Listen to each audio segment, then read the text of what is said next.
हाय चलो पूरा family ready ହେଇକି ବାହାରିଲୁ। ତ ଆମେ କୁଆଡେ ଯାଉଛୁ ଆପଣ ମାନେ ଭିଡିଓଟି ଶେଷ ଯାଏ ଦେଖିଲେ ଜାଣିପାରିବେ ଆମେ କୁଆଡେ ଯାଉଛୁ। ତ ଭିଡିଓଟିକୁ କଣ୍ଟିନ୍ୟू କରନ୍ତୁ, ଜାଣିପାରିବେ ଆମେ କୋଉଠିକି ଯାଉଛୁ। ତ ଲୋକେସନ ଦେଖି ଆପଣ ମାନେ ବି ଜାଣିପାରୁଥିବେ ଏଠି ସନ୍ଧ୍ୟା ହେଇଯାଇଥିଲା। ଏ ଭ୍ୟୁଟି ଦେଖନ୍ତୁ କେତେ ସୁନ୍ଦର ଲାଗୁଛି।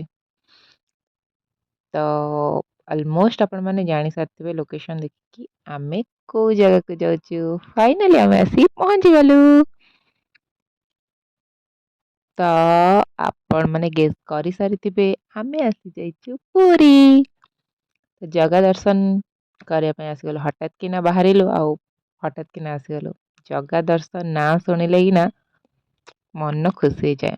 ତ ଚାଲ ଚାଲ ଜଗା ଦର୍ଶନ କରିକି ଆସିବା। ତ ଆମେ ମନ୍ଦିର ଚାରିପିଟି ବୁଲାବୁଲି କଲୁ ଆଉ ଚାଲିଲୁ ଜଗା ଦର୍ଶନ କରିବା ପାଇଁ। ପ୍ରବଳରୁ ପ୍ରବଳ ଭିଡ ଥିଲା। ତ ଦେଖନ୍ତୁ ଏଠି କିଛି ଲୋକ କୀର୍ତ୍ତନ କରୁଥିଲେ। ତ ଆମେ ସେଠି ଦେଖିଲୁ। ତାପରେ ଆମେ ସେଠି ଚପଲ ଫପଲ ରଖା ରଖି କରି ଲାଇନରେ ଯାଇକି ଛିଡା ହେଲୁ। ବହୁତ ଟାଇମ ଲାଗିଲା ଲାଇନରେ। ତ ଏଠି ଆମେ ମୋବାଇଲ ରଖିଦେଇକି ପଳେଇ ଗଲୁ ଲାଇନରେ, ସେଠି ଲାଇନ ଦବା ପାଇଁ। ଏତେ ବଡ ଲାଇନ ବାବା, ବହୁତ ସମୟ ଛିଡା ହେଲା ପରେ ରାତି 8ଟାରେ ଆମେ ଦର୍ଶନ କଲୁ।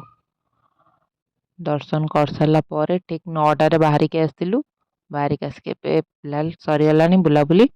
ଆମେ ଏବେ ରାତି ହେଇଗଲାଣି, ଆମେ ଏବେ ଘରକୁ ଯାଉଛୁ। ଯଦି ଭିଡିଓ ଭଲ ଲାଗିଥାଏ ତାହେଲେ ଲାଇକ୍ ସେୟାର ଆଣ୍ଡ ସବସ୍କ୍ରାଇବ କରିଦେବେ। ଜୟ ଜଗନ୍ନାଥ।